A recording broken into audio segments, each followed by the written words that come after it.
So guys, ayan, isi-share ko pala dito kung paano ako nakapunta ng Dubai nung araw. Yung una-unang step ko talaga dito sa Dubai na ang ginastos ko ay wala pang 5,000 piso. So guys, ito panunuorin nyo ha, panuorin nyo itong video, napakahalaga at i-share nyo rin para marami namang makakapulot ng aral at kung papaano sila makapunta sa ibang bansa na makales ng gastos at saka yung legal yung process. Kasi ako, ganun yung ginawa ko, nung araw, mahilig ako mag-browse sa internet. Sobrang hilig ko talaga doon. Parang, syempre, wala naman akong trabaho kasi. So, pagkalinis ko sa kubo namin, dahil wala naman kaming malaking bahay, nangungupahan kami nung araw. So, kubo lang yun. Kubo lang yun. Browse. Ganun ang ginagawa ko. Hala, araw-araw, gabi, nagbabrowse ako. Tapos, ayun, isang araw, nakapag-browse ako ng isang site. At doon sa site na yun na na-browse ko, doon ako nakapag-registered. Ayan. So, kinlik ko yung site na yon, nag-registered ako doon. Tapos, nilagay ko lahat ng personal details ko, tsaka work experiences ko, nilagay ko lahat doon. Tapos, kinlik ko na yung submit. Ayun. After 3 weeks to 1 month, naka-receive ako ng tawag. Hindi lang isa. Tatlong manpower agency ang tumawag sa akin. So, isang bound to Dubai, isang bound to Qatar, at saka isang bound to Bahrain. So, ang naunang tumawag sa akin, ang bound to Dubai. So, kasi kung nauna yung iba, malamang wala ako dito. Pero siguro destiny ko talagang mapunta dito. So ito, edi may tumawag sa akin.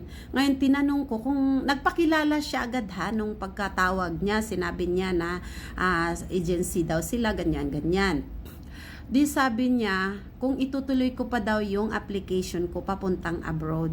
Ngayon, tinanong ko naman siya agad, sabi ko, bound saan po ba? Tapos sabi sa akin, bound to Dubai. Hay, sabi ko, ito na yun. Ito na talaga yun. Pero hindi ko sinabi sa kanya ha. Pero deep inside ko, ganun. Yung kabang-kaba ako. Sabi ko, yes, ito na ba talaga yun? Sabi ko, Lord, thank you.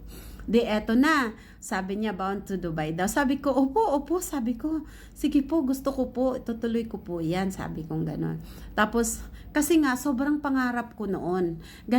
Actually, dun ako nasa ibang bansa na ako eh. Tapos, nagdesisyon akong umuwi dahil nga, doon sa bansang pinuntahan ko, madalas kong naririnig yung Dubai. Maganda daw talaga sa Dubai. Parang basta yung kwento na naririnig ko, puro Dubai daw talaga. Marami din doon na uuwi daw sila kasi pupunta ng Dubai. So, ang akala ko noon, ang Dubai ay bansa siya. So, ayun. Ako rin naman, arigaga din kasi gusto ko rin dahil nga naririnig ko sa kanila. So arigaga din ako sa pag-aakala ko na ang Dubai ay bansa. Hindi pala siya bansa. Isa siya sa mga city ng United Arab Emirates. Pero kaya lang sobrang kilala ang Dubai kasi siya, capital tourist of the world ang Dubai.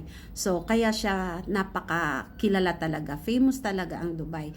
Pero ang Dubai ay dito kasi sa United Arab Emirates, may tinatawag na 7 Emirates. So, 7 Emirates, So, isa siya sa kanilang 7 Emirates, ang Dubai.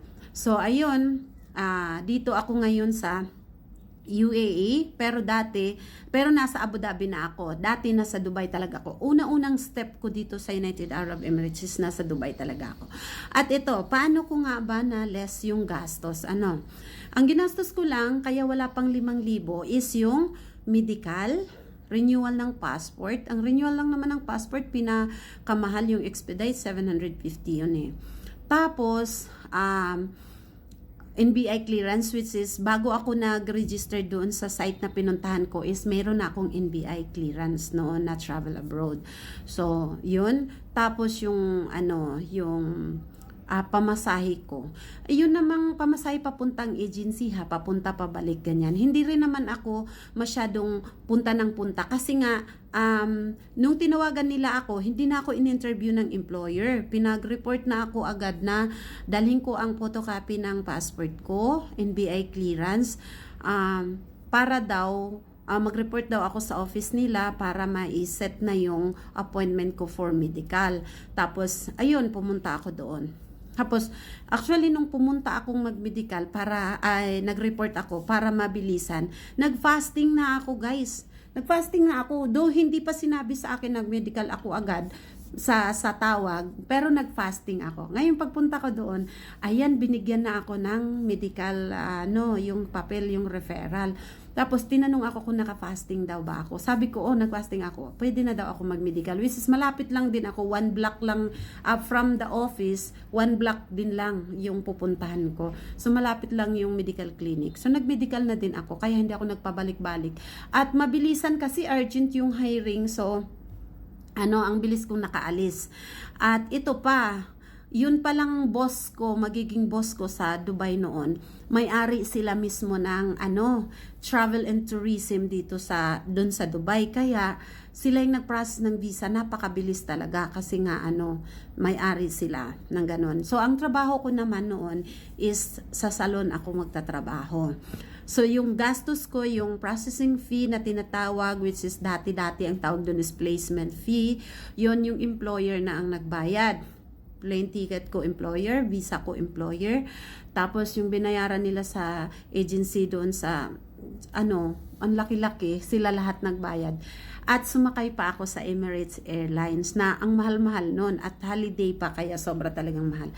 So ayun, ganun ko lang ginawa. At yung site na yon, alam mong anong site yung na-browse ko is www.workabroad.com.ph. So guys, tandaan nyo yung site na binanggit ko. Pumunta kayo doon, mag-registered kayo, tapos basta i-filled out nyo lahat ng information na kailangan. Provide nyo lahat doon, tapos i-click nyo lang yung submit. Ilagay nyo yung mga work experiences nyo kasi importante nyo yun. Doon sila magbabatay kung qualified ba kayo na applicants or hindi.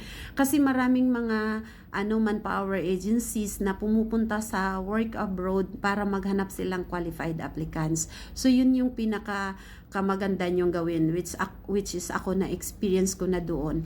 Sa kaka-browse ko lang yun sa internet. Doon ko siya nakita. Walang sa akin, nagbigay ng idea, walang nagsabi sa akin na pumunta ka sa ganung site. Kusa ko lang kasi nga mahilig ako mag-browse sa internet at isang araw na browse ko siya, nakita ko sa Google. Kaya yun, nag-registered ako. At sawa ng Diyos, guys, siguro destiny kong mapunta dito. Kasi ayun nga, after nung nag-registered ako doon. Well, hindi pa katagalan, 3 to 4 weeks, may mga tumawag na sa akin. Hindi lang naman isang manpower agency ang tumawag, kundi 3 sila. May bound to Qatar at saka bound to Bahrain. Pero mas naunang tumawag itong bound to Dubai. At nag-agree agad ako kasi pangarap kong makarating ng Dubai. So, yun yung way na kaya mababa lang yung ginastos ko dahil yung employer ang gumastos para sa akin para mapunta ako ng Dubai. Ayun guys, kaya magandang ideya kung mag-registered kayo sa www.workabroad.com.ph. So punta lang kayo doon, mag-registered kayo, i-fill nyo yung lahat ng information na kailangan at i-submit nyo. Ayun guys, good luck!